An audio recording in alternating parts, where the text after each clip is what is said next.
അൻവർ വിഷയത്തിൽ വ്യത്യസ്ത പ്രതികരണവുമായി Malappuram DCC president VS Joy. അൻവറിനെ അനുനയിപ്പിക്കാനുള്ള നീക്കം തുടരുമെന്ന് VS ജോയ് പ്രതികരിച്ചു. എന്നാൽ VD സതീശൻ നയിക്കുന്ന UDF-ലേക്കില്ലെന്ന് തീർത്ത് നിലപാടെടുക്കുകയാണ് PV അൻവർ.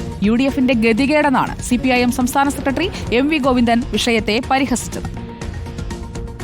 അൻവർ വിഷയം ചർച്ച ചെയ്യേണ്ടെന്ന UDF-ഉം തങ്ങളുടെ വിഷയമല്ലെന്ന് LDF-ഉം നിലപാടെടുത്തിട്ടും നിലമ്പൂരിൽ അൻവർ ചർച്ചയാണ്. അൻവറുമായി ഇനി ചർച്ചയില്ലെന്നാണ് UDF നേതാക്കൾ തുടരെ ആവർത്തിച്ചത്. എന്നാൽ മലപ്പുറം DCC പ്രസിഡന്റ് നടത്തിയത് തികച്ചും വ്യത്യസ്തമായ പ്രതികരണം. ആ നിർണയ ശ്രമങ്ങളൊക്കെ നടന്നിരുന്നു, എല്ലാവരും നടത്തിയിരുന്നു, ഒരുമിച്ചാണ് നടത്തിയത്, അത് നടക്കുന്നുണ്ട്. അത് തെരഞ്ഞെടുപ്പിന്റെ അവസാനം വരെ ഉണ്ടാവുമല്ലോ. പിണറായി സത്യത്തിനെതിരെയുള്ള പോരാട്ടമാണ്. സ്വാഭാവികമായും അദ്ദേഹം ആ യാഥാർത്ഥ്യം ഉൾക്കൊള്ളുമെന്ന പ്രതീക്ഷ ഞങ്ങൾക്ക്. പിണറായി സത്തോടുള്ള അൻവർ പോരാട്ടത്തിന്റെ ഫോക്കസ് മാറുന്നത് ഗുണം ചെയ്യില്ലെന്ന നിലപാടാണ് ഒരു വിഭാഗം UDF നേതാക്കൾക്ക് ഇപ്പോഴുമുള്ളത്.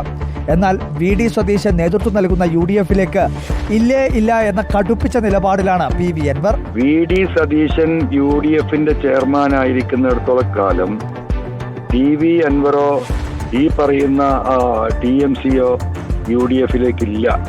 അതേസമയം അൻവർ നേരത്തെ ഉന്നയിച്ച പല വിഷയങ്ങളും ചർച്ച ചെയ്യാതെ UDF അൻവർ പോര് രൂക്ഷമാകുന്നത് ഗുണമെന്ന് LDF കരുതുന്നു.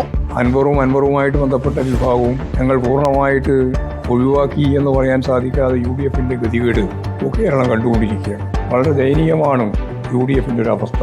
റിപ്പോർട്ടർ, നിലമ്പൂർ.